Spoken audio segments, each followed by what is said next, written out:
예, 오늘 함께 저와 함께 이제 속회방학 여호와 앞에서 여호와만 섬기라라는 이제 또 부제로 오늘은 좀 여러분들과 나누도록 하겠습니다. 제가 바이블 칼리지 때 썼던 강의안들을 그냥 그대로 여러분들에게 나누어 드렸어요. 뭐 특별히 더 하진 않고 보내드린 공간에 그 페이퍼에 공간이 많을 거예요. 원래는 제가 거기 예전에 내용들을 다 채웠었거든요. 근데 다 뺀 이유가요. 여러분들이 열심히 풋노트 다시라고요. 열심히 공부하시라고 이렇게 빼놨으니까요. 그렇게 이해하시고 참여해 주셨으면 좋겠습니다.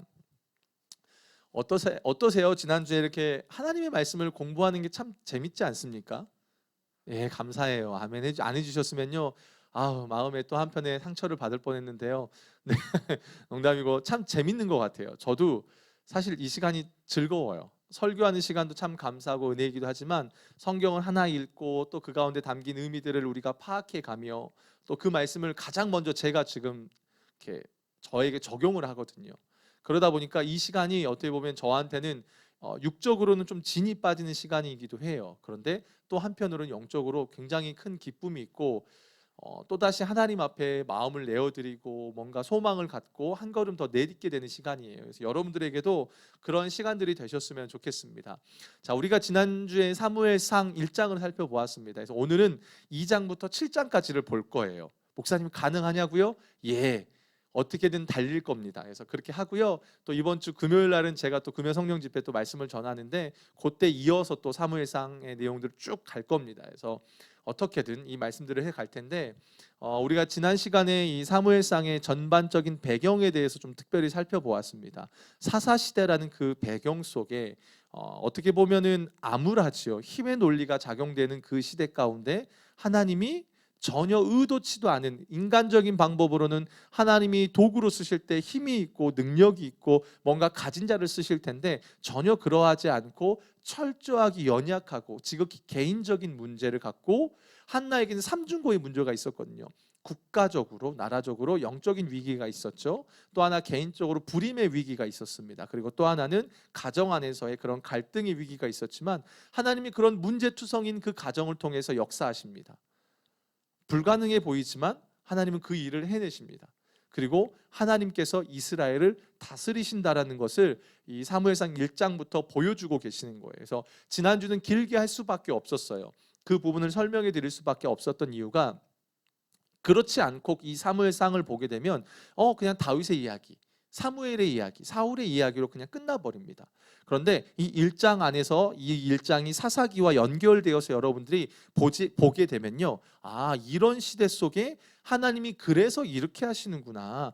하나님은 힘의 논리로 가지 않구나. 세상의 방법으로 가지 않고 하나님은 철저하게 낮은 자, 연약한 자를 세우셔서 하나님만을 의지하는 그들을 통해서 하나님은 하나님의 역사를 이루어 가시는구나 라는 것을 우리에게 보여주고 있는 거예요.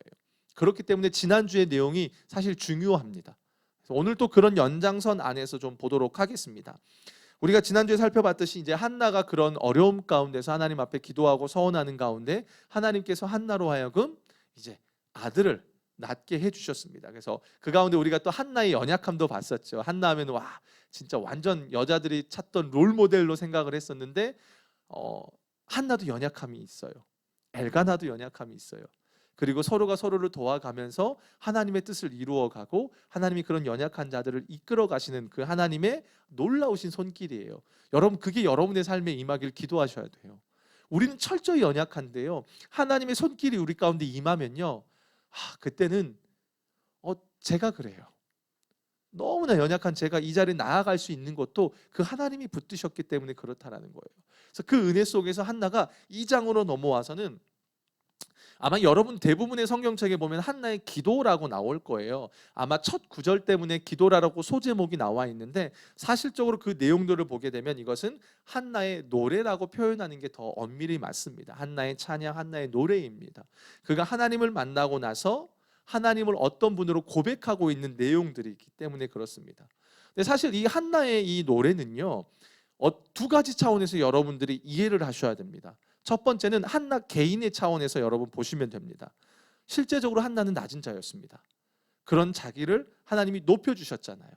그렇기 때문에 한나 개인의 차원에서 어떻게 보면은 우리의 인간적인 차원에서 볼 문제와 함께 또 하나는 뭐냐면 이스라엘 전체 가운데서 이 고백이 반드시 울려 퍼져야 된다라는 거예요. 그래서 새로운 사람을 이끌어 가시는, 한마디로 아이를 낳지 못하여 천대받던 그 여자가 사회적 신분이 회복되는 기쁨을 찬양할 뿐만 아니라 이스라엘을 이끌어갈 새로운 지도자 사무엘을 맞이하는 이스라엘 전체에 대한 노래라고 보시면 돼요.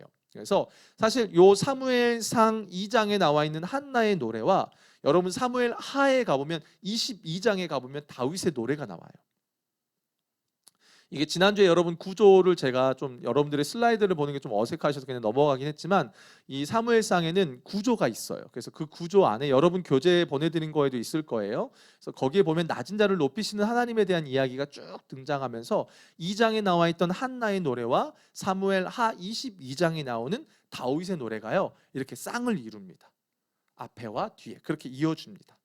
그리고 나가서 더 이 한나의 노래는요, 더 나아가서 신약으로 가면 마태복음에 가보면 마리아의 찬가라고 나오잖아요. 마리아가 부르는 노래가 나온단 말이에요.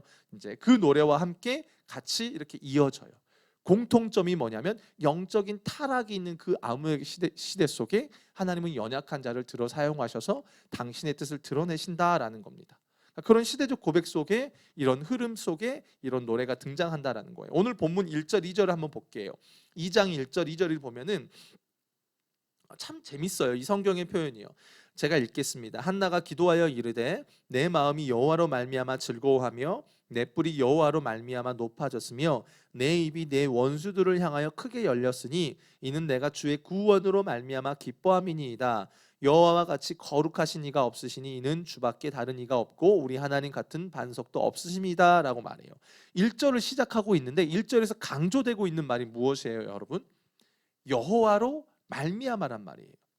여러분 거기에 이렇게 동그라미 치시면 돼요. 여러분 성경책에 들으시다가 반복되는 단어들이 있을 때 여러분 그걸 동그라미 치세요. 그거는 PBS 할 때의 원칙이에요. 강조할 때예요. 여호와로 말미암아예요. 한나가요 지금 기쁨의 찬양을 부릅니다. 감사의 고백을 올려드립니다. 그 이유가 무엇입니까? 아들을 얻어서죠. 아들을 얻어서예요? 아니에요. 아들을 얻어서도 맞죠. 그러나 근본적으로 그것은 단순히 아들을 얻어서 기뻐했다, 이것은 세상의 기도와 똑같아요. 그리스도인의 기도는 세상의 기도와 똑같은 용어를 쓰지만 달라요. 세상의 기도는 자기의 소원을 이루고 목적을 달성하는 것에 목적이 있습니다. 그러나 기독교는 거기에 있지 않아요. 그것으로 끝나버린다면 이방인이 하는 기도와 동일해 버립니다. 기독교에서 말하고 있는 기도는 결과적으로 어디까지 이어져야 되냐면 하나님까지 이어져야 되는 거예요. 한나가 지금 그 고백을 하는 겁니다. 내 기쁨, 내 감사, 내 즐거워하는 그 이유는 여호와 때문이라는 겁니다. 비록 어때요? 비록 자식의 문제로 시작되었어요. 한나의 기도의 출발점은요. 근데 그 고백의 끝에는 뭘로 갑니까? 여호와로 말미암아로 가요. 이거예요.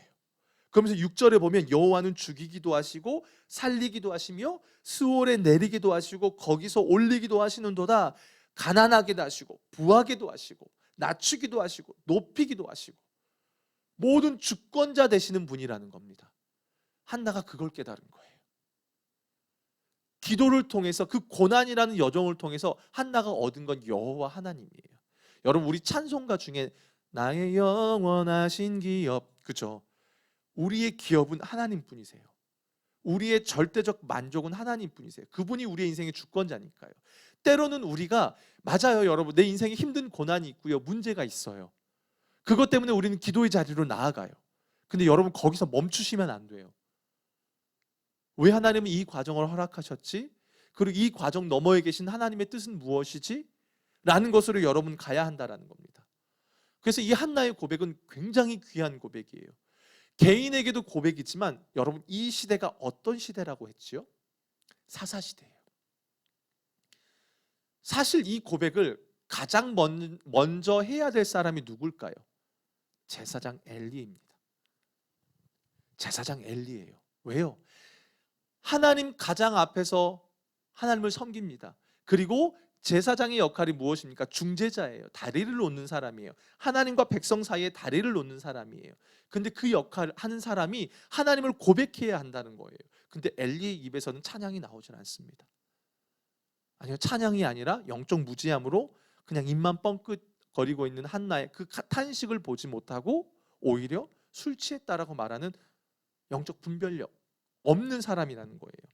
참 이게 마땅히 들어야 될 사람으로부터 듣지 못하고 있는 겁니다. 하나님께서 이 고백을 그래서 어떻게 하시냐면요, 에브라임 산지 라마다임 소빔 촌동네에 사는 어떤 한 가정에, 유명하지도 않은 한 가정에 이 삼중고의 문제를 겪고 있는 한 여인으로 하여금 하나님은 그 고백을 끌어내세요. 듣고 싶은 거예요. 그 마음이 어떨까요? 하나님의 이 마음이 어떨까요? 그걸 들으셨을 때 마땅히 고백해야 되는 자들은 고백하지 못하고 있는 그 시대, 수많은 사람들이 자기를 왕으로 여기면서 하나님을 왕으로 여기지 않고 있어요. 만몬이 지배하는 시대예요. 사사시대도 만몬이 지배하고 있는 거예요. 인권이에요. 어떻게 보면 오늘날과 똑같아요. 보여지는 부분에서요.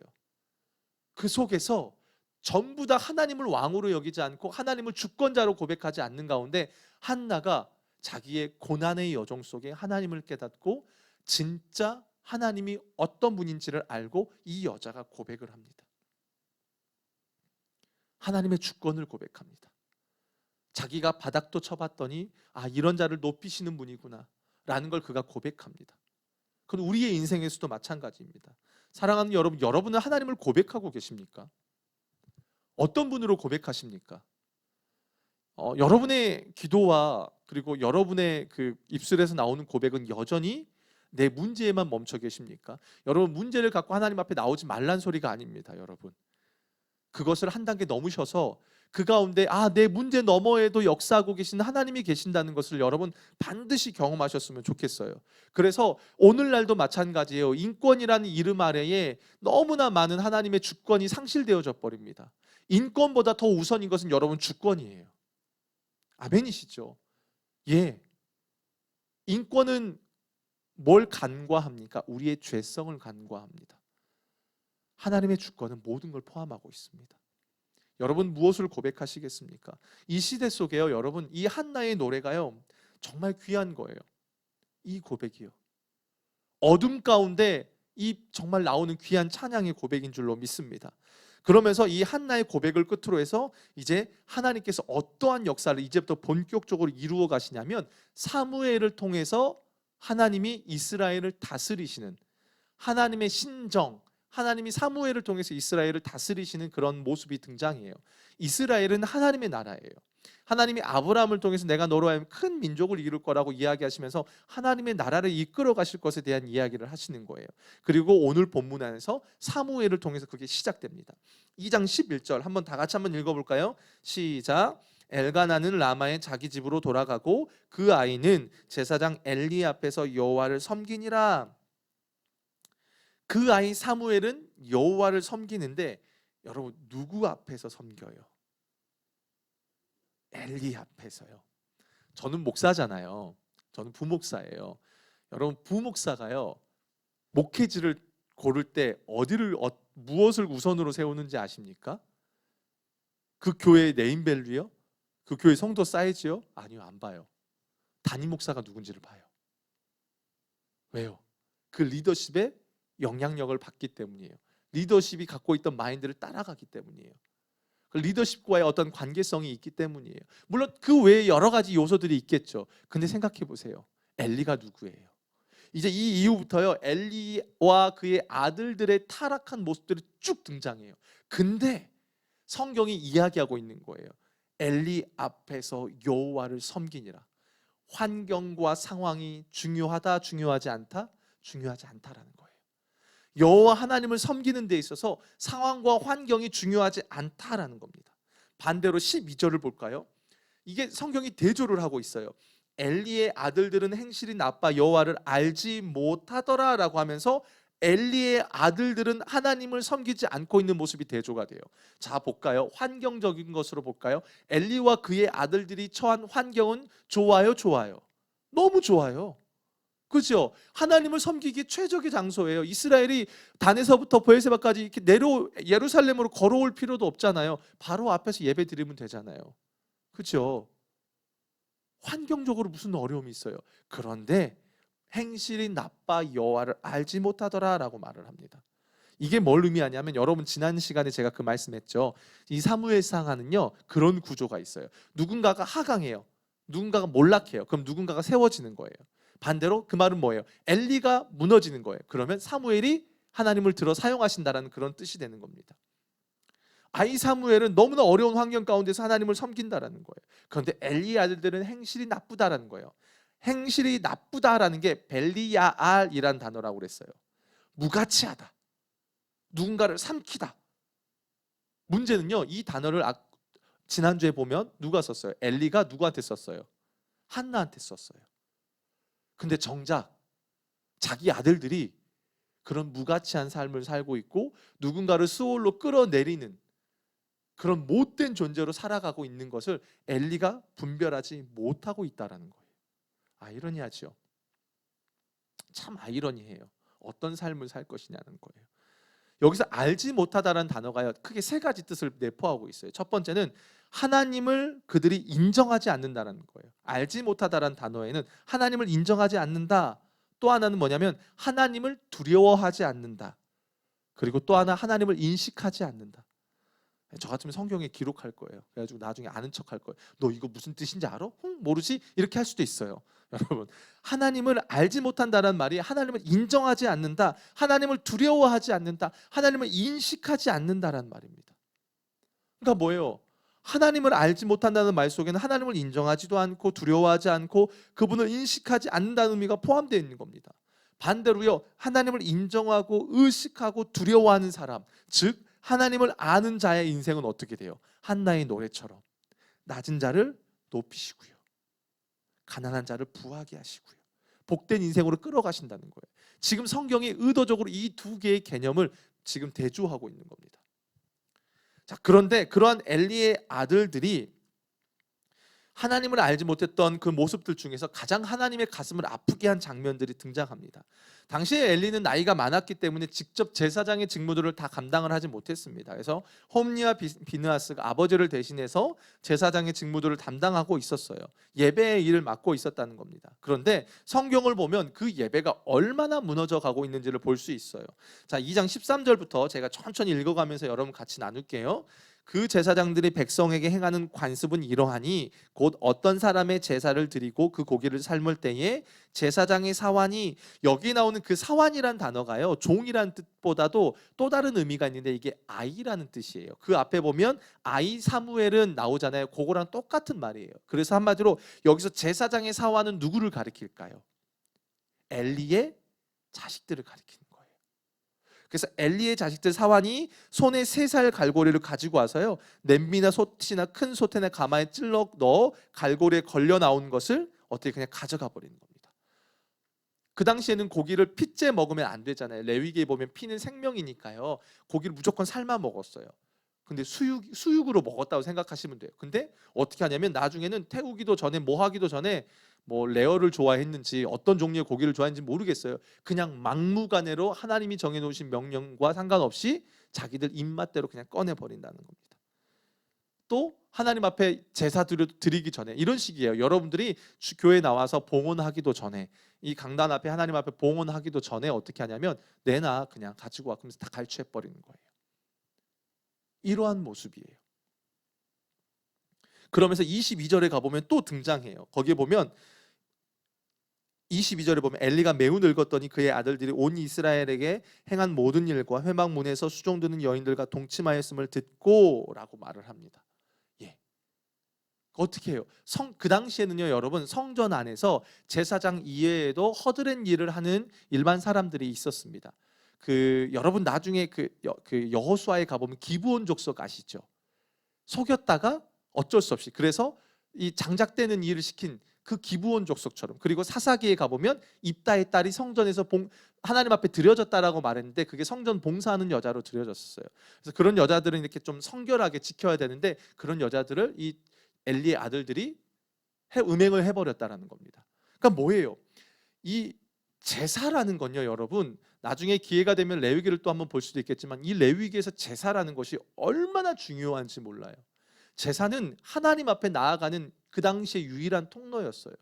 죄를 용서받고 그분과의 관계가 회복되는 유일한 통로였습니다. 특별히 어땠습니까? 구약 안에서 나답과 아비후가 보면은 잘못된 불을 분향해서 죽어버립니다. 그 정도입니다. 하나님에게 있어서 이 제사는 너무나 중요했던 겁니다. 근데 어떻게 해요? 지금 이들이 하나님의 제사를 멸시해 버립니다. 그리고 나서 2장 26절에 가보면 이는 여호와께서 그들을 죽이기로 뜻하셨다라고 이야기를 하는 거예요.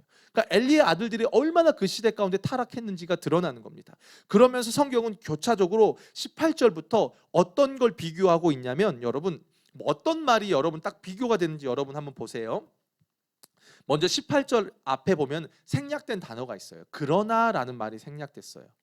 그러니까 흐름이 딱 바뀌죠. 그러나 그 전에 어땠습니까? 17절에 이 소년들의 죄가 여호와 앞에 심히 크면 그들이 여호와의 제사를 멸시했습니다라고 말해요. 그러나 사무엘은 어렸을 때에 세마포 에봇을 입고 여호와 앞에서 섬겼더라. 여호와의 제사를 멸시하는 자와 여호와 앞에서 섬기는 자가 지금 대조가 되고 있는 겁니다. 그렇죠? 대조가 되는 겁니다. 그리고 22절에 보면 엘리가 매우 늙었더니라고 이야기하지만 26절에 여러분 가볼까요? 사무엘이 점점 자라매 엘리가 무너져 갑니다. 하나님을 존중하지 않고 하나님의 주권을 인정하지 않고 그분이 허락한 예배를 붙들지 않은 자들은요, 결국은 무너져 갑니다. 그러나 하나님을 경외하고 하나님 앞에서 하나님을 섬기는 자들은 하나님이 계속 그들을 자라나게 하신다라는 거예요. 그렇게 간다라는 것입니다. 엘리의 아들들은 진짜 벨리알의 인생을 살고 있습니다. 근데 문제는 뭐냐면 그것을 엘리가 책망하지 않습니다. 그게 더 문제입니다. 자식 교육이 완전히 무너져 버렸습니다. 너무나 많은 것들을 허용했는지 몰라요. 나중에 가볼까요? 여기 보면 이렇게 나옵니다. 23절에 보면 이제 아들들이 잘못을 했습니다. 그리고 그들에게 이르되 너희가 어찌하여 이런 일을 하느냐? 내가 너희의 악행을 이 모든 백성에게 듣노라. 내 아들들아 그리하지 마라. 내게 들리는 소문이 좋지 아니하니라라고 말해요. 부모가 대제사장이 아들들이 그 악행을 직접 보고 판단해야 되는데 뭐라고 말을 합니까? 내게 들리는 소문에 의하면, 그렇죠? 얼마나 자식에게 관심이 없는지를 알 수가 있어요. 그리고 잘못했으면 징계하고 들어가야 되는데 그리하지 마라고 이야기합니다. 그러면서 그런 말로만 합니다. 그럼 25절 끝에는 이는 여호와께서 그들을 죽이기로 뜻하셨다라고 이야기하는 거예요. 한마디로 지금 이 2장에서 살펴보고 있고 1장 2절에서 살펴보고 있는 내용들은 뭐냐면 하나님이 이 시대 가운데 마땅히 존중받으셔야 될 분입니다. 아멘이십니까, 여러분? 하나님은요, 우리가 하나님을 높여드리는 것으로 부족해서 존중을 받아야 되는 게 아니에요. 그분은 부족함이 없으세요. 근데 그분이 사랑이시고 우리와 인격적인 관계 안에서 우리의 삶의 주인 되시기 때문에 우리로 하여금 마땅히 존중을 받으셔야 한다라는 겁니다. 그런데 가장 가까이에서 하나님을 높여야 되는 그곳에서 하나님을 높이지 않고 벨리알, 누군가를 삼켜버리고 무가치한 삶을 살아버립니다. 그러나 반대로 가장 낮은 자인 사무엘은 철저하게 여호와 하나님 앞에서 섬기고 나아간다라는 거예요. 그래서 위치가 중요하지 않아요. 위치가 중요하지 않아요. 내 위치, 목사의 위치, 성도 위치, 누구 집사, 권사, 장로, 속장 이런 위치가 중요하지 않아요. 그의 중심 안에서 얼마나 하나님을 경외하고 두려워하는 마음으로 그분 앞에 나아가느냐. 하나님을 두려워하지, 아까 엘리의 아들들은 여호와를 알지 못했다고 말했잖아요. 그게 사무엘과 대조가 돼요. 그 말은 뭐예요? 사무엘은 하나님을 두려워하고 있었다는 거예요. 하나님을 인정하고 있었다는 거예요. 비록 이 다음에 나중에 4장에 가보면 하나님을 인격적으로 만나는 과정이 나오지만 사무엘은 철저하게 그래도 하나님을 인식하며 살아갔다는 것입니다. 사랑하는 성도 여러분은 어떠십니까? 하나님을 어떤 존재로 여기십니까? 그분을 만홀히 여기시진 않으십니까? 그분을 존중히 여기십니까? 그분을 인식하고 계십니까? 그분을 두려워하고 계십니까? 하나님에 대한 태도가 우리의 신앙을 결정합니다. 그분을 어떤 분으로 인정하고 있느냐가 우리의 신앙을 결정한다라는 거예요. 우리가 하나님을 멸시하면 하나님도 우리를 멸시합니다. 이러면 그렇죠. 아니, 너무한 거 아니에요? 우리 좀 하나님이 신이고 우린 좀 너무 쪼잔하신 거 아니에요, 하나님? 여러분 우리가 뭘 놓친지 아십니까? 우리가 누군지를 놓치는 거예요. 이스라엘은 자기들의 힘으로 애굽에서 나올 수 없는 죄인이었습니다. 그러나 하나님의 전적인 은혜로 그들은 구원을 받았습니다.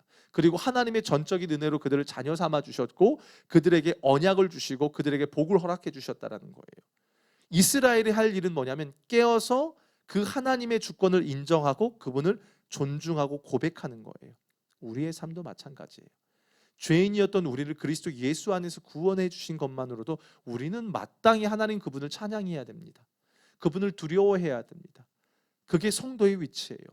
시대가 흘러가면 갈수록 하나님 그분에 대한 경외함이 점점점 사라져 갑니다. 신명기 31장에 가보면 이스라엘 백성들을 모세가 모아놓고 요단강을 건너기 전에 약속의 땅을 눈앞에 둔 상황 안에서 이스라엘 백성들에게 마지막 유언의 말을 합니다. 너희들이 매년 7년 정기는 초막절이 되면 이스라엘 7년에 한 번씩 이스라엘 백성들을 모아놓고 그들에게 여호와의 율법을 가르쳐서 여호와 하나님을 경외하는 법을 배우게 하라고 이야기했습니다. 그런데 여호수아 시대를 지나고 사사기 시대를 지나가서 지금 엘리 제사장마저도 하나님의 말씀을 그의 자녀들에게 가르치지 않는 결과 그들이 하나님을 두려워하지 않고 있다는 거예요. 하나님을 경외하지 않고 있다는 겁니다. 여러분 제가 왜 말씀을 계속 이렇게 말씀에 올인하는지 아십니까? 말씀을 보고 말씀을 공부하면요. 하나님과 나와의 관계가 분명하게 설정이 됩니다. 하나님을 하나님으로 인정하게 됩니다. 여러분 말을 듣지 않는다는 건 뭐예요? 그 말 사람의 권위를 인정하지 않는다는 거예요. 하나님의 말씀을 여러분 보지 않는다는 건 하나님의 권위를 인정하지 않는다는 거예요. 여러분 단순히 눈으로 보는 걸 넘어서서 공부하셔야 합니다. 묵상하셔야 합니다. 그리고 여러분이 원하는 것을 취하는 것을 목적으로 두지 마십시오. 그건 절대 안 됩니다. 여러분들이 성경을 보는 가장 최고의 우선의 가치는 우리가 믿는 하나님, 우리가 믿는 예수님, 우리가 믿는 성령님, 이 삼위 하나님이 어떠한 분인지를 아는 것을 가장 우선에 두셔야 해요. 그래야 신앙이 바르게 흘러갑니다. 자, 그러면서 이제 27절에 가보면 27절부터 쭉 내려가 보면 여러분 이 엘리 집안에 내리는 저주가 등장하게 돼요. 이게 너무 무서워요. 하나님은 엘리 가문에 은혜와 특권을 주셨습니다. 그래서 이스라엘 지파 중에서 레위 지파를 선택하셨어요. 여러분 그거 아세요? 창세기 가보면 야곱이요, 이 자기의 자식들을 복과 저주를 줄 때 레위에 대해서는요, 이 축복을 주는 게 아니라 저주를 내렸어요. 디나의 강간 사건 때문에 그때 아버지의 마음을 속삭였기 때문에 이 레위는 축복을 받지 못하고 저주를 받았습니다. 그런데 이 레위의 인생이 뒤바뀐 사건이 있어요. 그게 언제냐면 출애굽기 32장에 가보면 금송아지 사건 이후에 이스라엘 백성들이 하나님 앞에 범죄했을 때 하나님의 마음 안에서 누가 하나님 앞에 설 거냐라고 할 때 레위 지파가 나옵니다. 그러면서 레위 지파는 저주에서 복된 인생으로 바뀌었단 말이에요. 그래서 하나님이 그들을 선택하셔서 그들에게 많은 은혜를 주시고 특권을 주셨단 말이에요.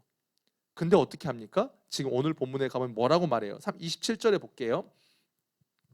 하나님의 사람이 엘리에게 와서 그에게 이르되 여호와의 말씀에 너희 조상의 집이 애굽에서 바로의 집에 속하여 있을 때, 자 여러분 제가 어디에 힘을 주면서 읽는지 여러분 잘 보세요. 내가 그들에게 나타나지 아니하였느냐? 이스라엘 모든 지파 중에서 내가 그를 택하여 내 제사장으로 삼아 그가 내 제단에 올라 분향하며 내 앞에서 에봇을 입게 하지 아니하였느냐? 이스라엘 자손이 드리는 모든 화제를 내가 내 조상의 집에 주지 아니하였느냐? 뭐가 강조가 돼요? 내가, 하나님이 이스라엘에게 레위 지파에게 또 이 엘리 가문에게 그런 은혜를 주셨다라는 겁니다. 그런데 29절에 보면 너희는 어찌하여 내가 내 초소에서 명령한 내 재물과 예물을 밟으며 네 아들들을 나보다 더 중히 여겨 내 백성 이스라엘이 드리는 가장 좋은 곳으로 너희들을 살찌게 하느냐라는 거예요. 하나님을 마땅히 존중히 여겨야 되는데 어떠세요? 아들을 하나님보다 더, 아들이 우상이 돼버렸어요. 제일 무섭죠. 목회자가요, 설교하면서 가장 건드리지 말아야 될 영역이요, 이 자식 문제래요. 아무리 좋은 성도들도요, 목회자가 권면하는 가운데 자녀 부분에서 권면하잖아요. 그러면 확 돌아선대요. 선배 목사님들이 그런 얘기 해주시더라고요. 제일 예민하대요. 엘리가 그래버린 거예요. 자기 자식을 하나님보다 더 사랑해 버립니다. 그러면서 어떻게 됩니까? 하나님 나보다 더 중히 여겼다라고 말해요. 그러면서 30절에 보면 그러므로 이스라엘의 하나님 나 여호와가 말하노라 내가 전에 내 집과 내 조상의 집이 내 앞에 영원히 행하리라 하였으나 이제 나 여호와가 말하노니 결단코 그렇게 하지 아니하리라. 나를 존중히 여기는 자를 내가 존중히 여기고 나를 멸시하는 자를 내가 경멸하리라. 보라 내가 내 팔과 내 조상의 집의 팔을 끊어. 이 끊는다는 말이요 완료형이에요. 이미 결정했다는 뜻입니다. 결정했다는 뜻이에요. 참 무서운 겁니다. 무서운 거예요. 모든 걸 다 주셨는데. 여러분 시편 49편 20절에 가보면 이런 말이 있습니다.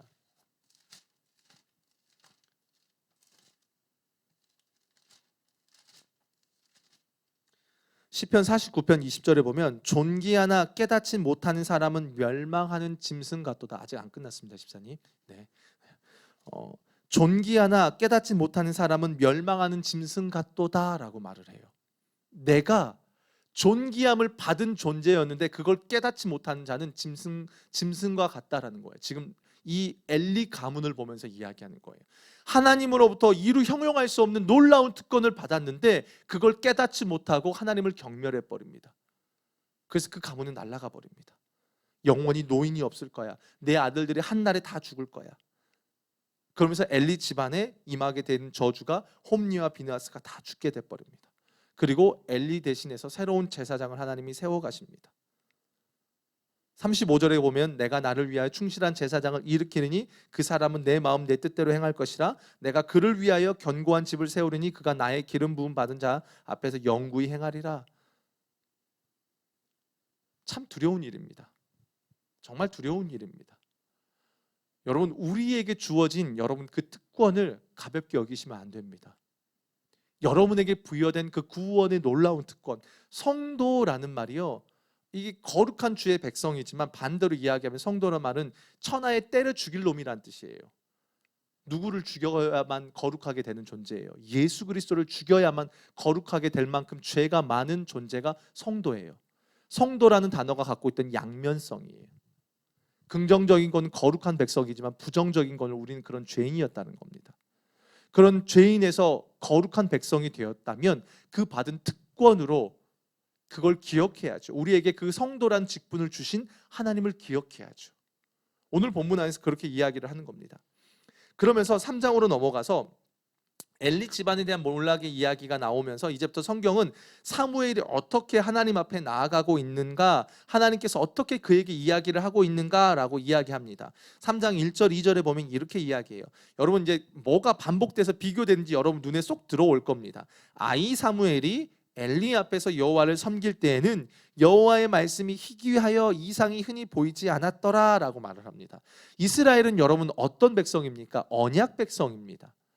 언약을 했다는 건 하나님이 그들에게 말씀으로 약속하셨다는 겁니다. 언약 백성인데 말씀이 들리지 않았다는 것은 정말로 두려운 일입니다. 정말로 두려운 일입니다. 너무나 무서운 일입니다. 그러면서 이상이 흔히 보이지 않던 어두운 시대였다라는 겁니다. 그리고 엘리의 눈이 점점 어두워서 잘 보지 못하는 그때에 그가 자기의 처소에 누웠고 3절에 보면 하나님의 등불은 아직 꺼지지 아니하였으며 사무엘은 하나님의 궤에 있는 여호와의 전 안에 누웠더니라고 말을 합니다. 이 사무엘상 3장 3절이요 사실 사무엘상을 전체를 꿰뚫고 가는 이런 걸 보고 요절이라고 그러는 거예요. 중요한 절. 이게 사무엘상을 꿰뚫고 있는 말씀이에요. 사람들의 눈에 볼 때는 어떻습니까? 사무엘이 살던 그 시대는 말도 안 되는 시대였습니다. 제사장이 타락합니다. 모두가 타락합니다. 아무도 예배를 제대로 드리질 않습니다. 예배 드릴 때 드리는 예물을 가로챕니다.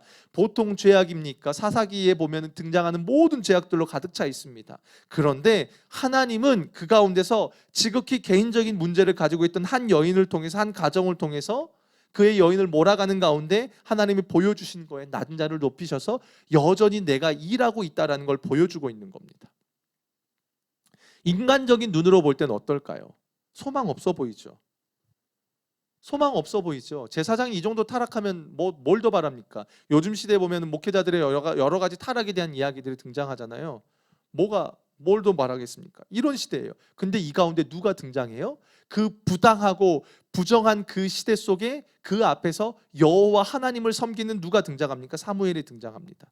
그러면서 여호와의 등불은 꺼지지 않았다라는 겁니다. 2장 12절부터 계속 나오잖아요. 사무엘은 여호와 앞에서 섬겼더라라고 쭉 이야기해요. 소망이 없다라고 말할 때 사무엘은 점점 자라나니라. 여호와와 사람들에게 은총을 받더라. 어떠한 하나님의 역사도 일어날 것 같지 않은 그 시대 속에 하나님의 역사가 이루어지고 있다라는 겁니다. 다들 소망이 없다고 할 때에 하나님이 누가 소망 없대? 나는 아직 그 등불을 꺼뜨린 적이 없어 라고 말합니다.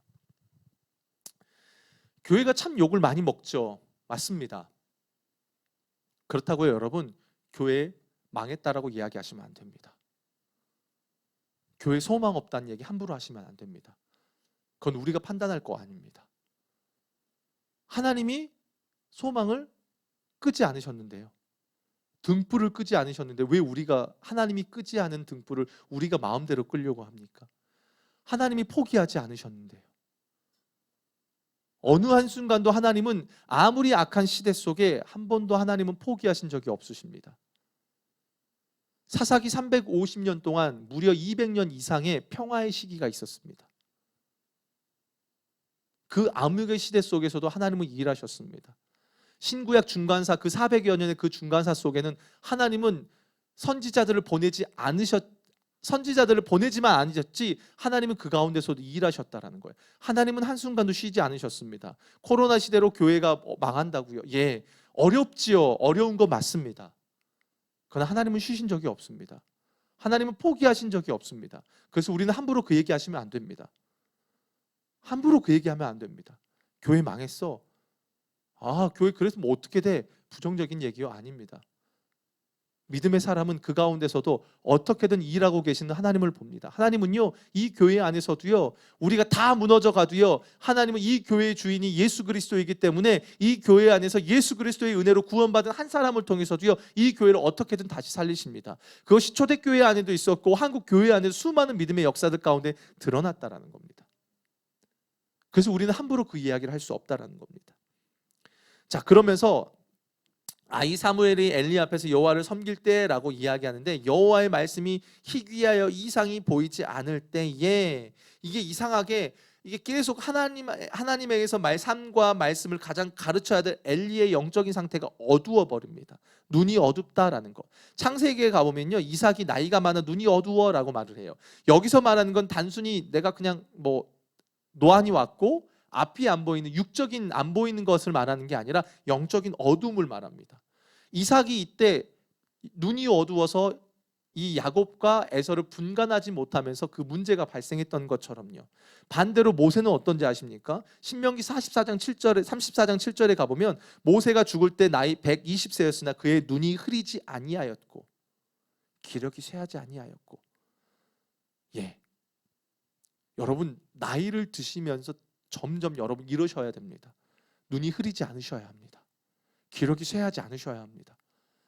이건 복입니다. 그런 거예요. 지금 엘리의 영적인 상태와 사무엘의 상태가 비교가 되고 있다라는 겁니다.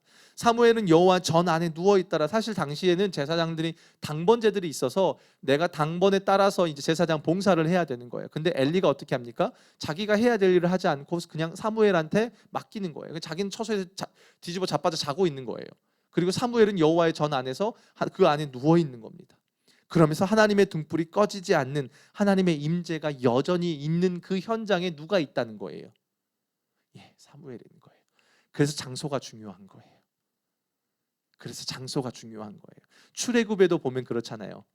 고센 땅과 애굽 땅에 빛이 임하고 어둠이 임하고 어디에 있느냐에 따라서 구원의 은혜를 경험하는 것처럼요. 은혜의 장소가 중요하다라는 겁니다. 자, 그러면서 그때부터 하나님께서 사무엘을 부르십니다. 사무엘은 젖을 뗀 직후부터 엘리 제사장 밑에서 하나님을 섬기는 법을 배우며 자라게 됩니다. 그런데 이제부터 본격적으로 선지자로 이스라엘 마지막 사사로 부름받는 장면이 등장합니다. 사실 이 장면은 굉장히 중요해요. 왜냐하면 사사기 말기에는요, 여호와의 말씀이 희귀하던 시대였습니다. 하나님의 말씀이 없었어요. 근데 하나님의 말씀이 지금 사무엘에게 4번이나 임하고 있는 겁니다. 말씀이 임한다는 건요, 여러분, 하나님의 역사가 시작되는 거예요. 제가 이 시간이 너무 좋은 이유가 그거예요. 이 시간은 제가 제 말을 할 필요도 없고 뭐 다른 예화를 들 필요도 없고 저는 하나님의 말씀만 가지고 그냥 여러분들과 나눌 뿐이거든요. 이 가운데 여러분 하나님의 말씀이 들린다면 여러분은 살아나는 거예요. 아무리 어려워도요, 저도요, 아무리 어려워도 말씀이 들리면 살아나더라고요. 사무엘에게 말씀이 임하는 겁니다. 하나님의 백성은 말씀이 들려야 돼요. 말씀이 들리지 않는다는 건 영적으로 무지하다는 겁니다. 하나님과의 관계 안에 문제가 있다는 거예요. 교회 안에서 열심히 봉사하고 기도해도요, 말씀이 안 들리는 사람이 있습니다. 제가 정말 많이 봤습니다. 별의별 방언 기도하고 별의별 어떤 은사들 다 나오지만 하나님의 말씀이 임하지 않는 사람들이 있습니다. 얼마든지 내 열심과 나의 어떠함으로 신앙생활을 할 수 있어요. 근데 결국은 하나님의 말씀이 들리지 않으면 무너져 버리더라고요. 지금 이스라엘 상태가 그런 상태였어요. 희귀한 상태였습니다. 그런데 하나님의 말씀이 지금 누구에게 들려집니까? 사무엘에게 들려져요. 4절에 한번 볼까요? 여호와께서 사무엘을 부르시는지라. 이 말이요, 그냥 내가 누구를 부르는 그런 뜻이 아니에요. 이 말은요, 그냥 이게 도움을 요청하다, 뭔가를 맡기기 위해서 적극적으로 부르다라는 뜻입니다. 적극적으로. 오늘 교회에 한 집사님이 어떻게 하다가 식사하러 오셨대요. 그런데 식사하러 오셨다가 뭔가를 요청받고 해서 막 뭐 많은 걸 하셨다고 이야기를 하더라고요. 그러니까 부르다라는 것, 내가 그 집사님을 부를 때는 뭐예요? 그냥 집사님, 제갈명근 집사님 이렇게 부르는 게 아니라 뭔가를 요청하는 거예요. 그렇다고 일 시키려고 하는 우리의 죄악된 생각으로 이해하시면 안 돼요. 하나님이 우리를 부르셨다라는 건 우리와 함께 동역하며 그분의 나라를 세워가기 위한 목적 안에서 우리를 부르셨다라는 겁니다. 이게 얼마나 귀한지요. 4번이나 이러는 거예요. 우리 하나님이요, 여러분, 뭐가 부족하다고요? 그분이 능력이 부족하십니까? 그분은 그냥 말씀으로 천지를 창조하신 분이에요. 근데요, 하나님이요, 사무엘을 부르세요. 그 연약한 어린 사무엘을요. 이 당시 12살 정도밖에 안 되었다고 학자들은 이야기를 해요. 그 사무엘이 무슨 도움이 되겠어요? 12살 아이들이, 요즘으로 따지면 중학생 아이들 제일 무서운 아이들이죠. 뭐가 도움이 되겠어요? 근데 하나님이 부르세요. 그리고 그와 함께 하나님의 나라를 세워가는 거예요. 하나님의 말씀이 여러분에게 들려지고 그 하나님이 여러분을 어떠한 은혜의 자리로 여러분 콜링하실 때, 그건 하나님이요, 그냥 교회에 사람 없어서가 아니에요. 여러분과 동역하고 싶은 거예요. 그래서 제 소망 중에 하나가 그런 거예요. 하나님이 쓰시기 편한 사람이 됐으면 좋겠어요. 이번 한 주간이 그래요. 지난 한 주간에 우리 황 목사님이 그러셨을 거예요. 설교에 홍수를 경험하셨어요. 이번 주도 황 목사님이 설교의 홍수를 경험하시고 저도 뭐 찬양인도와 설교의 홍수를 경험해요. 근데 이 가운데 하나님이 나와 함께하길 원하시고 동역하길 원하시는 하나님의 마음이 있는 거예요. 그걸 하니까 기쁨으로 가요. 사랑하는 여러분, 그걸 보셨으면 좋겠어요. 하나님이 지금 우리를 그렇게 사무엘을 그렇게 부르고 계시는 거예요. 근데 몰라요, 사무엘이. 하나님을 처음 경험해 보질 못하니까 엘리에게 가요. 근데 나중에 가서 엘리가 뭐라고 말해요? 처음에는 야, 나 너 안 불러서 빨리 들어서 자. 아우, 귀찮게 하지 마, 빨리 가자. 이게 잠잘 때 깨면 제일 열받잖아요. 자꾸 잠자는데 깬 거예요. 부르셨어요? 아예 안 불렀어, 자. 근데 나중에 엘리가 아는 거예요. 이거 하나님이 부르셨구나. 근데 그게 얼마나, 저는 이 장면이 너무 슬퍼요. 이스라엘의 최고의 영적 지도자가 하나님의 말씀이 들려지지 않고 한낱 종에 불과한 사무엘에게 하나님의 말씀이 들려지고 그걸 뒤늦게 엘리가 깨닫고 알려주는 그 과정. 3장 11절에 보면 그래요. 여호와께서 사무엘에게 이르시되 보라. 이 보라라는 단어가요, 힌내라는 단어예요. 힌내. 하나님이 뭔가 특별한 사건을 보여줄 때 쓰는 단어예요. 봐라. 그냥 보는 게 아닙니다. 하나님이 지금 이제 계획을 일으키시겠다라고 말을 해요. 거기 보면 그렇게 나와요. 저는 이 장면이요, 이 사무엘상 3장에 보면요, 이 장면이 너무 10절, 여러분 한번 10절 한번 읽어보시겠어요? 다 같이 읽어볼게요. 여호와께서 임하여 서서 전과 같이 사무엘아 사무엘아 부르시는 자라. 사무엘이 이르시되 말씀하소서 주의 종이 듣겠나이다. 두 가지 부분에서요. 첫 번째는 여호와께서 임하여 서서. 성경이요 일부러 하나님의 모습을 우리의 사람의 모습처럼 이렇게 빗대어서 지금 묘사하는 거예요. 하나님이 그냥 있는 게 아니라 서서 부르는 거예요. 하나님이 얼마나 적극적으로 지금 사무엘을 찾고 부르시는지 여러분 느껴지시죠? 그 장면이에요. 그리고 사무엘이 그 가운데 하나님을 깨닫고 나서는 뭐예요? 주여 말씀하소서 내가 듣겠나이다. 오늘날 우리에게 필요한 부분 아닐까요? 어렵다라고 말하는 그 시대 속에 어쩌면요 말씀은 홍수처럼 유튜브 안에 홍수처럼 너무나 많이 울려져요. 그러나 진짜 하나님의 말씀을 듣고 그 가운데 주님 제가 여기 있습니다. 그분의 음성에 순종하는 그런 역사. 어쩌면 이 역사가 우리 포도나무 교회에 있기를 소망해요. 왜요? 우리가 지금 그 씨름하고 있잖아요. 매일 말씀 기도든 무엇이든 계속 그 씨름을 하고 있는 거잖아요. 그런 역사가 있었으면 좋겠어요. 자, 그런 가운데서 하나님께서 이 사무엘에게 엘리 집안에 대한 저주의 이야기를 말씀하십니다. 11절에 보면 여호와께서 사무엘에게 이르시되 보라 내가 이스라엘 중에 한 일을 행하리니 그것을 듣는 자마다 두 귀가 울리리라. 내가 엘리의 집에 대하여 말한 것을 처음부터 끝까지 그날에 그에게 다 이루리라. 내가 그의 집을 영원토록 심판하겠고 라고 이야기합니다. 그러면서 그가 자기의 아들들이 저주를 자청하되 금하지 아니하였다라는 거예요. 아들들의 범죄에 대해서 책망하지 않았다는 겁니다. 그냥 다 허용해 줬다는 거예요. 뭐 오늘날도 그런가요? 자식이 귀하니까 그래 해 다 허용해 줘 버렸다는 겁니다.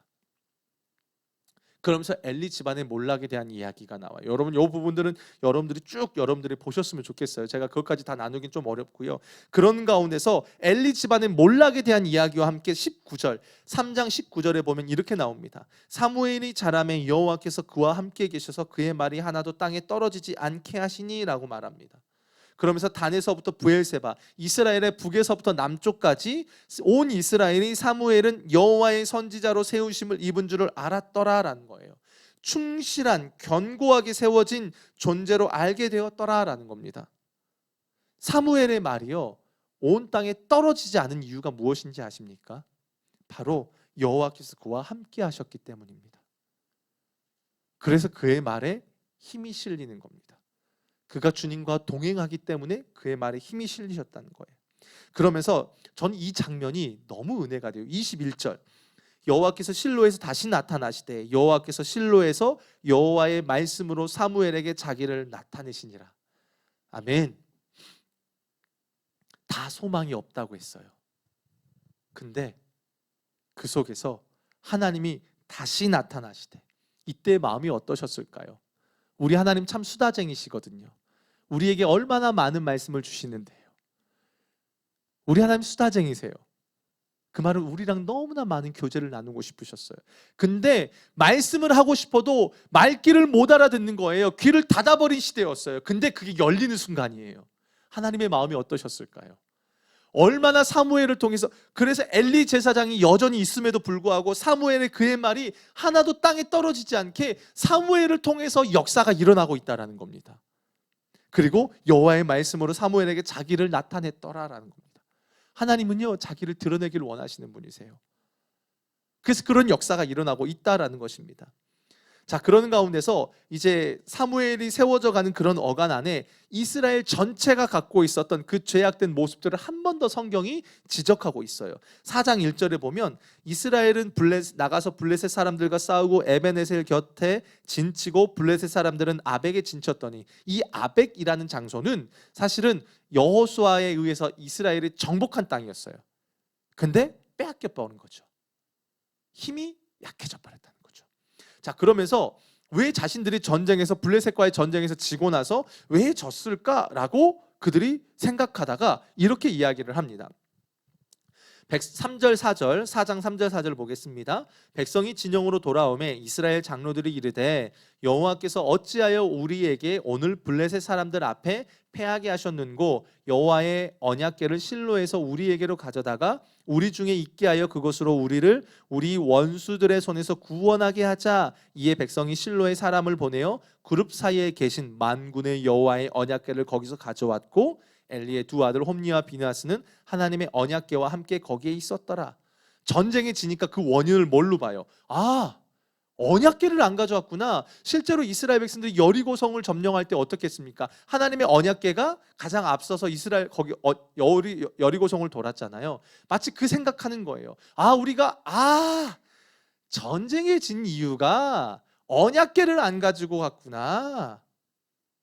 그러면서 하나님의 언약궤를 그냥 승리의 아이템 정도로 여겨버립니다. 진짜 그들이 전쟁에서 진 이유를 그들이 모르는 겁니다. 하나님을 향한 마음이 없고 하나님을 주권자로 인정하지 않고 있기 때문에 민수기 신명기에 나와 있었던 것처럼, 레위기 율법에 나와 있었던 것처럼 그들이 하나님을 온전히 붙들지 못할 때 이방의 나라들이 너에게 가시가 되고 올무가 될 거라고 말씀하셨는데, 그들이 정작 하나님과의 관계를 놓쳐버린 것은 보지 못하고 언약궤가 없구나. 웃긴 건 뭔지 아십니까? 이 아이템을 가지고 왔는데 블레셋 사람들이 더 두려워 떠는 거예요. 6절 7절에 보면 블레셋 사람들이 그 외치는 소리를 듣고 이르되 히브리 진영에서 큰 소리로 외치면 어찌 됨이냐 하다가 여호와의 궤가 진영에 들어온 줄을 깨달은지라. 블레셋 사람들이 두려워하여 이르되 신이 진영에 이르렀도다. 오히려 이방 블레셋이요, 그 언약궤가 갖고 있던 그 하나님의 임재에 대한 개념을 더 붙들고 있는 거예요. 결국 어떻게 됩니까? 다 죽어버립니다. 이스라엘 보병이 3만 명이 죽게 되고 홈니와 비느하스도 그날 다 죽어버립니다. 언약궤도 빼앗겨 버립니다. 그리고 엘리마저도 그로 인해서 죽게 되었더라라고 말을 해요. 그러면서 4장 15절에 아주 의미심장한 말이 나옵니다. 그때 엘리의 나이가 98세라. 그의 눈이 어두워 보지 못하더라. 하나님의 궤를 말할 때 엘리가 자기 의자에서 뒤로 넘어져 문 곁에서 목이 부러져 죽었으니 나이가 많고 비대한 까닭이라. 참 아이러니한 장면이고 슬픈 장면이에요. 단순히 눈이 어두운 것이 아니라 영적으로 어둡고 비대하고 영적으로 얼마나 그가 무뎠는지를 보여주고 있는 거예요. 근데 재밌는 장면이 등장합니다. 그렇게 이스라엘이 언약궤를 빼앗겨 버립니다. 그런데 6장에서 어떤 일들이 이루어지냐면 언약궤가 스스로 돌아옵니다. 언약궤가 스스로 돌아와요. 언약궤가 그 이전에 5장에 보면은 빼앗기고 나서 블레셋은 5방백으로 이루어져 있어요. 5지역으로 이루어져 있는데 언약궤가요 스스로 각 지역의 신들을 다 무너뜨립니다. 흔히 말하는 도장 깨기를 하는 거예요. 하나님이 스스로 돌아다니시면서 블레셋을 심판하시는 거예요. 이스라엘에게 하나님이 스스로 나가시고 블레셋을 심판하시고 어떻게 하시냐면 6장에 가서 6장 1절에 보겠습니다. 여호와의 궤가 블레셋 사람들의 지방에 있은 지 7달이다. 뭐가 주체가 됩니까? 주어가 무엇입니까? 여호와의 언약궤입니다. 그리고 그 지역이 몇 달 있었대요? 7달 있었습니다. 완전수를 의미하죠. 하나님이요, 이스라엘이 하나님을 업신여기자 하나님이 그냥 스스로 이스라엘 전체를 이스라엘에게 나가시고 블레셋을 심판하고 돌아오셨다라는 거예요. 그런 가운데 3절에 보면 이 재밌는 장면이 나와요. 그들이 이르되 이스라엘의 신의 궤를 보내려거든 거저 보내지 말고 그에게 속건제를 드려야 할 거다라고 말해요.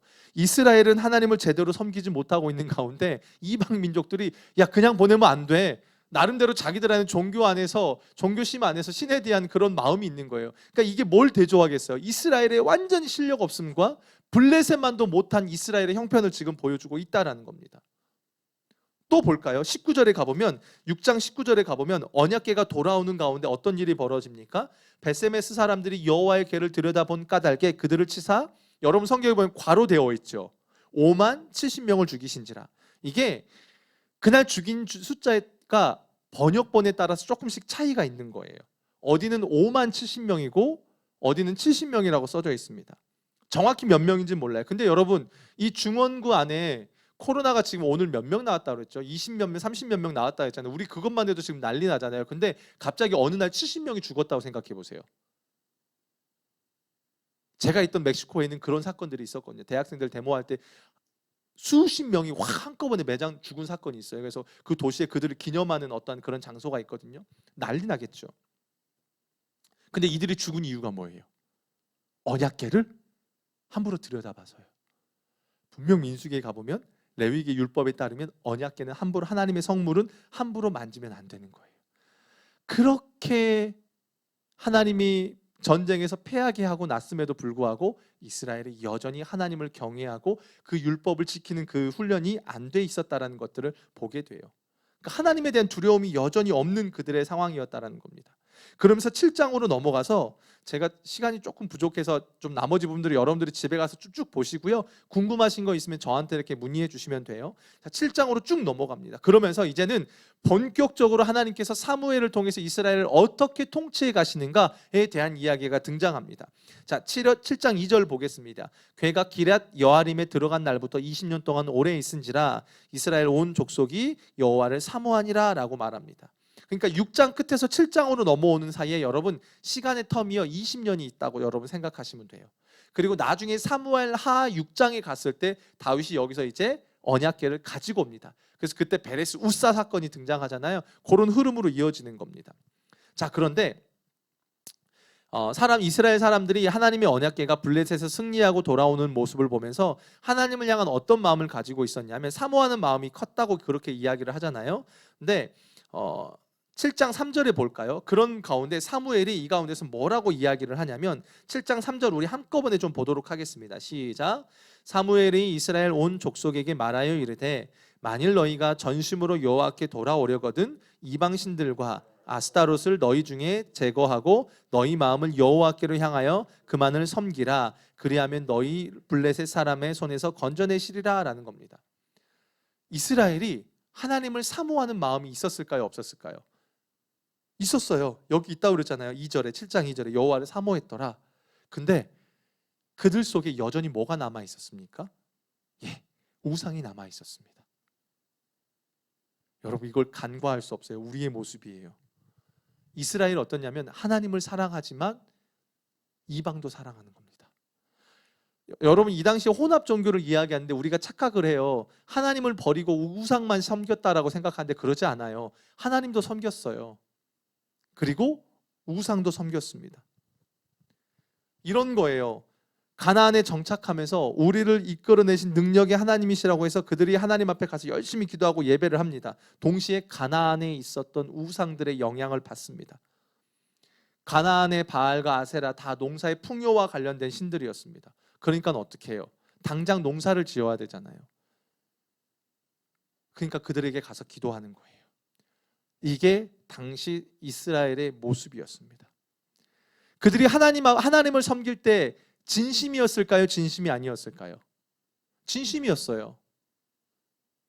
우상을 섬기는 건요. 그것도 진심이었어요. 하나님을 향한 마음도 진심이고요. 바알을 향한 마음도 진심이었습니다. 우리를 풍요를 주십시오. 근데 사무엘이 그걸 보면서 이야기하는 거예요. 그게 아니야 라고 말해요. 여호와만을 섬겨야 돼 라고 이야기하는 거예요. 하나님도 우상도가 아니라 여호와만을. 예, 기독교 신앙은 배타적인 신앙이 맞습니다. 맞습니다. 왜요? 그건 진리니까요. 진리는 타협할 수 없는 거거든요. 여호와만이 우리의 하나님이고 여호와만이 우리의 능력이고 예수 그리스도만이 우리의 왕이라는 것입니다. 여러분 신앙 안에서 누구나 진심은 다 있습니다. 근데 신앙 중요한 것은요, 여러분 영적인 회복은요, 신앙의 회복은요 진심을 넘어서서 전심으로 나아갈 때에만 진짜 회복이 일어나요. 다 진심이 있습니다. 목사님 저도 진짜 주님 앞에 열심히 회복하고 싶고요. 막 저도 하고 싶어요. 그 집사님 진짜 진심이죠. 그럼요 진심이에요. 근데 진심에서 멈춥니다. 그러면서 삶에서 버려야 될 걸 버리지 못합니다. 잘라내야 될 죄악을 잘라내지 못합니다. 결단해야 될 걸 결단하지 못합니다. 그럼 절대 회복이 없습니다. 사무엘이 말하고 있는 미스바의 운동의 핵심은 거기에 있었습니다. 나중에 사무엘에 가면 에베네셀의 하나님을 경험하게 됩니다. 그렇죠? 에베네셀의 하나님을 딱 경험하게 돼요. 근데 에베네셀의 하나님을 경험하기 전에 전제 조건이 있습니다. 그것은 여호와만을, 오직 여호와 유일하신 하나님만을 섬기는 것에 전제 조건이 있습니다. 여기까지 내 삶을 인도하신 하나님, 여러분 이것도 의지하고 저것도 의지하는 순간 하나님의 인도하심을 경험할 수는 없습니다. 진짜 하나님의 은혜를. 그래서 우리 그런 책도 있잖아요. 로렌 커닝엄 목사님 벼랑 끝에서, 맞나? 조이도우슨 있었죠. 조이도우슨 벼랑 끝에 성령. 그렇죠? 하나님만을 의지하는 삶의 여정으로 가는 것. 그때에 하나님만이 나의 하나님이시고 여기까지 내 삶을 인도하신 하나님을 경험하게 되는 줄로 믿습니다. 이 사무엘은 그렇습니다. 이스라엘 백성들을 다 미스바로 모읍니다. 그리고 그들에게 그날 금식하고 하나님 앞에 사무엘이 중재자 역할을 하면서 기도합니다. 그때 또 때마침 블레셋이 와요. 여러분 그거 기억하셔요. 우리가 하나님 앞에 진심을 넘어서서 전심으로 나아갈 때에요, 블레셋이 꼭 들어옵니다. 경험해 보신 분들이 있을 거예요. 있지 않으세요? 내가 진심에서 전심으로 하나님을 섬기려고 할 때에 꼭 방해가 있습니다. 여기도 봐봐요. 7절에 보면 이스라엘 자손이 미스바에 모였다 함을 블레셋 사람들이 듣고 그들의 방백들이 이스라엘을 치러 올라온지라. 이스라엘 자손들이 듣고 블레셋 사람들을 두려워하여, 그렇죠? 꼭 이런 상황이 있다라는 겁니다. 그때 사무엘이 하나님 앞에 전심으로 기도하는 가운데서 하나님이 그 가운데 블레셋을 무너뜨려 주십니다. 그리고 12절 가운데 이야기해요. 여호와께서 여기까지 우리를 도우셨다 하고 그 이름을 에베네셀이다라고 말을 합니다.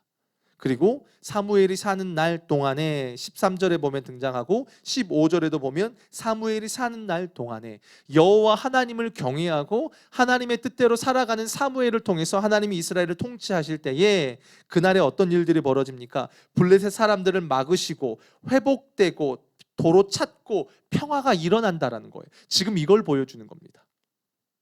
이스라엘의 중재자로서의 그 제사장 나라로서의 사명은 하나님과의 관계에 달려져 있다라는 것입니다. 사랑하는 성도 여러분, 함께 같이 오늘 우리가 나아갔던 이 말씀들, 사무엘상 2장부터 7장까지 우리가 말씀들을 살펴보았습니다. 결국은 무엇입니까? 하나님께서는 우리의 삶을 통치하길 원하십니다. 누구를 통해서 통치하십니까?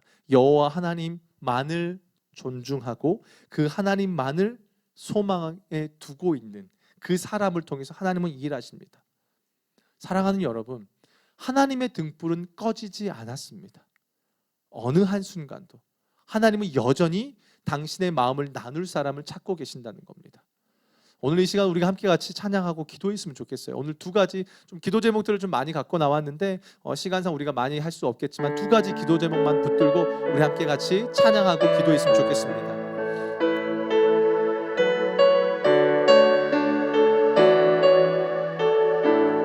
예수 우리 왕이여, 예수 우리 왕이여, 이곳에 오소서. 보좌로 주여 임하사 찬양을 받아 주소서. 주님을 찬양하오니 주님을 경배하오니 왕이신 예수여 오셔서 좌정하사 다스리소서. 사무엘상 3장 3절에 보면 그렇게 나옵니다. 하나님의 등불은 아직 꺼지지 아니하였으며 사무엘은 하나님의 궤에 있는 여호와의 전 안에 누워있더니. 예, 맞습니다. 여러분, 우리가 먼저 기도할 때에요, 하나님은 여전히 당신의 그 등불을 끄지 않으셨습니다. 여전히 당신의 백성들을 향한 계획을 갖고 계십니다. 중요한 것은 그 가운데서 우리는 세상의 타락함을 바라볼 것이냐, 아니면 여전히 하나님을 바라보는 가운데 하나님의 궤에 있는 여호와의 전 안에 누워서 그 하나님의 일하심을 기대할 것이냐라는 것입니다. 우리가 이 시간 기도했으면 좋겠습니다. 하나님, 세상이 여전히 교회는 타락했다 그러고 내 삶은 더 이상 소망이 없어 보이고 안 된다라고 생각되고 믿음의 여정은 끊어진 것처럼 보여질지 모르겠지만 하나님이 내 인생을 향한 믿음의 계획들을 포기하지 않으셨기에 하나님, 나 또한 포기하지 않고 아버지 하나님 주어진 소중한 자리들을 붙들고 주님 앞에서 다시 한번 달려나아가는 내 인생이 되길 원합니다라고 우리 주여 한번 외치고 한번 같이 기도하겠습니다. 주여, 살아계신 아버지 하나님 간구하며 나아갑니다. 하나님, 여호와의 등불은 여전히 꺼지지 않았습니다. 우리를 향하신 하나님의 등불은 꺼지지 않았습니다. 하나님 아버지, 그것을 바라보는 자가 되길 원합니다. 그 하나님이 우리를 포기하지 아니하셨기에 아버지 하나님, 우리 또한 하나님 이 믿음의 여정을 포기하지 않길 원합니다. 때로는 내가 걸어가는 그 길이 감당하기 어려울 때가 있습니다. 때로는 내가 감당해야 할 일들이 참 버거울 때가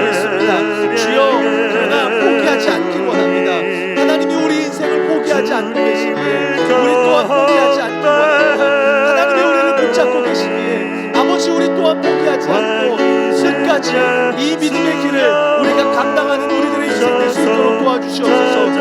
하나님 우리들의 시선이 그 주님께 있기를 간절히 원합니다. 이 시간 우리가 사무엘상 7장의 말씀을 붙잡고 기도했으면 좋겠습니다. 사무엘이 이스라엘 온 족속에게 말하여 이르되 만일 너희가 전심으로 여호와께 돌아오려거든 이방신들과 아스타롯을 너희 중에서 제거하고 너희 마음을 여호와께로 향하여 그만을 섬기라. 그리하면 너희를 블레셋 사람들의 손에서 건져내시리라 라고 이야기를 합니다.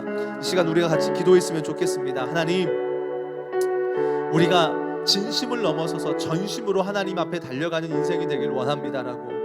하나님, 내 삶을 향한 하나님의 분명한 계획이 있는데 하나님 내 삶에 모든 우상들이 있다면 제거하게 하여 주시고 오직 여호와 하나님 앞에서 오직 여호와만을 섬기며 진심을 넘어서서 전심으로 하나님의 뜻대로 살아가는 우리의 인생이 되게 해달라고 하나님 붙들어 달라고 우리 주여 한번 외치고 기도하시고 우리 계속해서 기도하겠습니다. 주여